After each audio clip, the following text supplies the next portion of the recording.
Hello everyone, कैसे हो आप सब? बढ़िया हो गए? हेलो कर लेता हूँ एक बार। हाल चाल पूछते रहना चाहिए ना भाई, कौन देख रहा है। चलिए, कल मैंने थर्मल एक्सपेंशन पढ़ रहे थे हम। इसमें मैंने आपको बताया था प्रेस के बारे में, यानी जो हम आयरन प्रेस करते हैं ना कपड़ों पर, उनके बारे में बताया था। यहाँ पर मैंने आपको बताया कि बायोमेटेलिक स्ट्रिप का यूज़ क्या होता है। अगर टेम्परेचर ज़्यादा हो तो ये ऐसे ऐसे करके एक्सपेंड कर जाती है, ऐसे स्ट्रेट की ऐसे चुपकी हुई होती है इससे। अगर टेम्परेचर ज़्यादा हो गया तो ऐसे एक्सपेंड कर देगी और हमारी पावर कट हो जाएगी और हमारा जो जो भी प्रेस है वो बच जाएगी। अब इसके आगे हम देखते हैं। एक और चीज़ बताता हूँ कि क्या हो अगर दो रॉड एक दूसरे से कनेक्टेड हो हॉरिजॉन्टली। पहले हमने क्या देखा था, ऊपर ऊपर चिपकी हुई थी, अब वो हॉरिजॉन्टली। देखो मैं एक डायग्राम बनाता हूँ, उससे आप समझोगे। ये नया कॉन्सेप्ट है काफ़ी, मतलब वही है जो हम पढ़ चुके हैं सारा, लेकिन इसी में आते हैं। काफ़ी पूछ लेते हैं कभी कभी सवाल। ये वॉल है और ये दो बॉल हैं और इसमें एक रॉड हमारे पास ऐसे लगी हुई है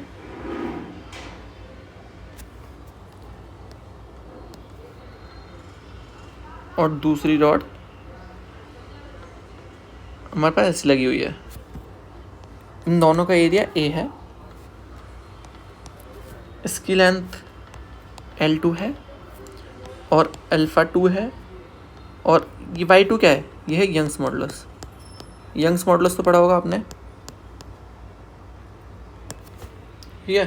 इसकी बात करते हैं। इसकी लेंथ L1 है और अल्फ़ा 1 है और ये Y1 है। एक चीज़ हमको गिवन है कि alpha 1 is greater than alpha 2। समझे? हमसे पूछा क्या गया है कि by how much distance in दोनों का जो इंटरफेस है ना, ये वाला शिफ्ट होगा। By how much difference interface will shift by increasing the temperature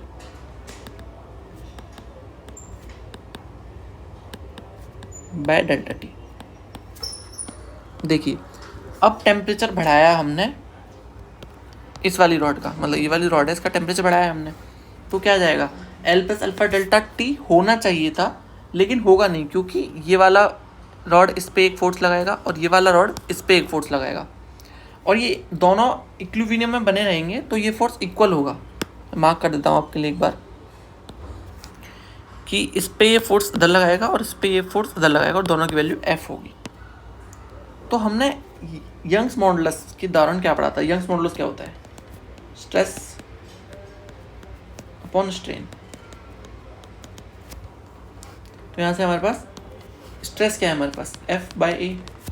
तो F की वैल्यू क्या आ गई? एक मिनट रुक जाइए। F की वैल्यू क्या आ गई? वहाँ ए डेल्टा L बाई L। पहली इक्वेशन ये आ गई हमारे पास, सही है। अब यहाँ पर एक चीज़ देखना, देखिए अल्फ़ा 1 ग्रेटर देन अल्फ़ा 2 दे रखा है, यानी कि ये वाली रॉड ज़्यादा फैलेगी। सपोज करिए फैलने के बाद इंटरफेस कहीं यहाँ पे आ गया और इसकी वैल्यू क्या होगी? L1 प्लस एक्स, कुछ x डिस्टेंस इंटरफेस शिफ्ट हुआ जो हमसे पूछा गया। तो जब ये वाला पार्ट x गया तो ये वाला पार्ट x कम भी तो गया होगा, तो इसकी फाइनल लेंथ क्या होगी? L2 minus x. मैंने आपको क्या बताया था? अगर रॉड में चेंज आना चाहता है और स्ट्रेन डेवलप हुआ है भाई, उसकी उस पार्टिकुलर टेम्परेचर पर length L plus 1 plus alpha delta T होनी चाहिए थी, बट है कितनी? L1 plus x. तो जितनी होनी चाहिए थी उतनी नहीं है ना, तो उस वजह से उसके बीच में स्ट्रेस आएगा एक। समझे? यहाँ पर स्ट्रेस डेवलप होगा दोनों ही रॉड में, और वो स्ट्रेस, ये रॉड इक्विलिब्रियम में है तो वो स्ट्रेस क्या है? इक्वल होगा दोनों में। यानी कि जितना इधर वाली 1 वाली रॉड 2 पे लगाएगी उतना ही 2 वाली रॉड 1 पे लगाएगी। समझे आप? तो अब लिखते हैं क्या, बताओ। देखो F1 बराबर F2 है, ये 1 वाला फोर्स F1 और ये F2 लिखते हैं। अब F1 क्या है हमारे पास? गामा 1, मतलब सॉरी यंग्स मॉडुलस 1 क्या आ रहा है ये बार बार पता नहीं क्यों, और एरिया उसका, और डेल्टा L और लेंथ L1, डेल्टा L1, और ये Y2 A डेल्टा L2। अब यहाँ पर जो A से A कैंसिल हो गया, जो डेल्टा L1 है ना, वही लिखने का खेल है सबसे बड़ा। देखिए डेल्टा L1 क्या होगा, कितनी लेंथ इसकी होनी चाहिए थी, L1 1 plus alpha 1 delta T, but है कितनी, L1 प्लस एक्स। समझे, नीचे क्या कर दिया L1, और दूसरे वाली कितनी रॉड कितनी होनी चाहिए थी, बाहर हमारे पास क्या है गामा, वो यंग्स मॉडुलस 1। दूसरे वाली कितनी होनी चाहिए, आज पता नहीं क्या आ रहा है, सॉरी दिक्कत है शायद, I don't know what this and why this is irritating me so much. Okay, तो यंग्स मॉडुलस 2 क्या है,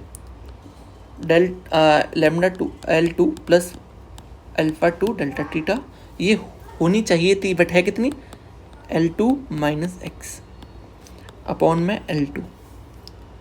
यहाँ से सॉल्व करके x की वैल्यू आ जाएगी। ठीक है, ऐसा करके हम निकालते हैं। एक बार लिख देता हूँ कि डेल्टा L क्या है मेरे पास, डेल्टा L है L1 1 plus alpha 1 delta theta minus L1 plus x. Done. अब हम पढ़ते हैं नया टॉपिक, मतलब इसी में, जिसका नाम है सुपरफिशियल और एरियल एक्सपेंशन।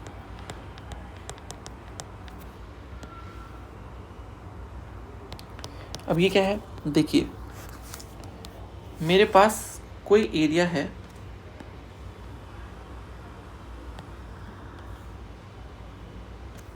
ये ऐसा करके कोई एरिया है जिसका एरिया है AB,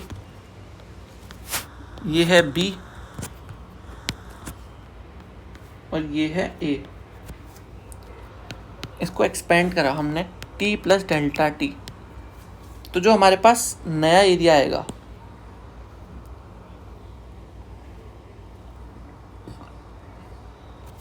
वो कुछ अलग होगा, वो होगा A फाइनल बराबर A final into B final.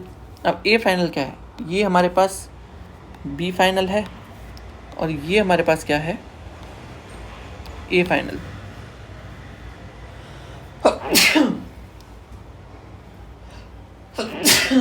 Sorry, थोड़ी तबीयत खराब थी आज मेरी।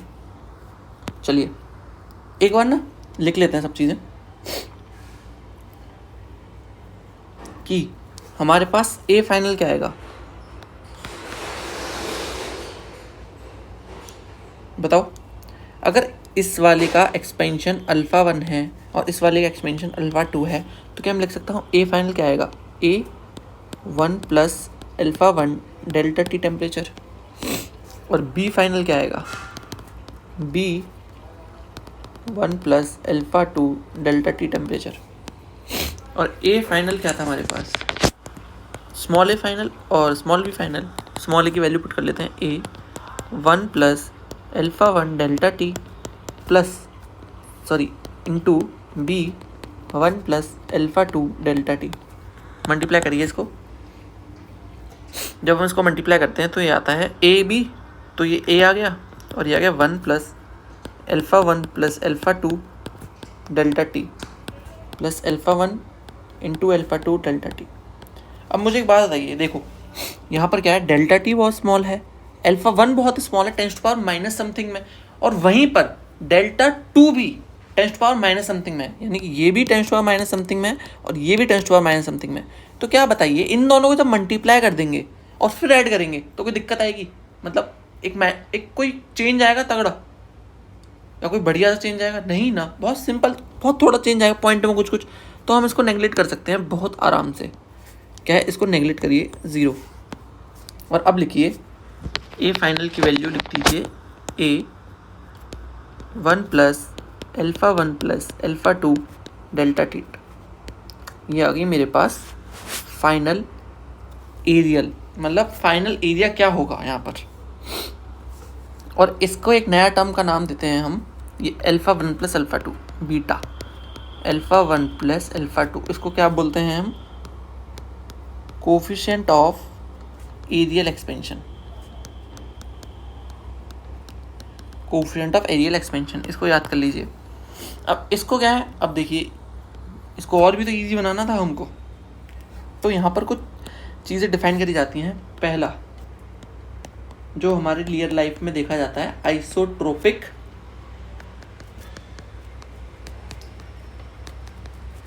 मटेरियल।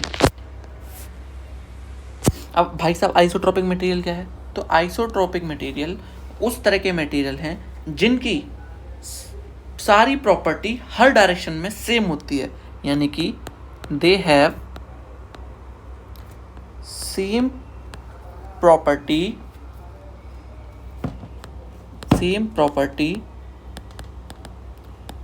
इन सेम डायरेक्शन, यानी कि the property having they are the materials having properties in the same direction, यानी कि they have same property in every direction. इसका आगे मतलब बताता हूँ, पहले एनाइसोट्रॉपिक पढ़ लेते हैं हम। अच्छा नहीं, इसी को बता देता हूँ, आगे कंटिन्यू करना।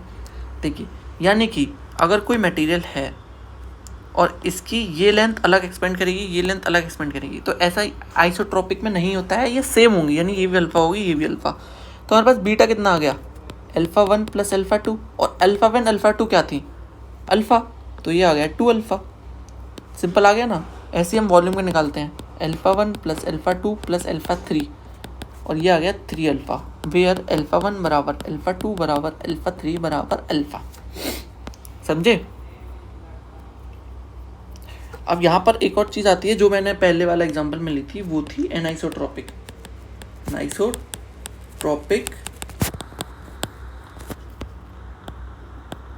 Material. The different properties in same direction,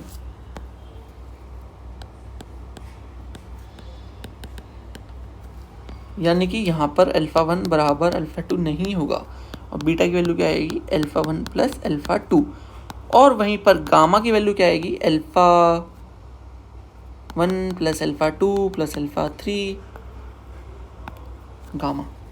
ठीक है, ये आपकी चीज़ समझ में आ गई होगी। तो मोस्टली क्वेश्चन में क्या दिया होता है, आइसोट्रोपिक मटेरियल है तो यानी प्रॉपर्टी सेम है, समझे, तो हम इसको यूज़ कर लेते हैं। ठीक है, आगे इसका जो लास्ट टॉपिक बचा है वो है डेंसिटी वेरिएशन। ये अपन कल देखेंगे। Okay, thank you. अगर आपको कोई भी प्रॉब्लम आ रही है, कोई भी दिक्कत आ रही है, आप कमेंट करके बता सकते हो, अगर मेरी आप वीडियो देख रहे हो तो। ठीक है, थैंक यू।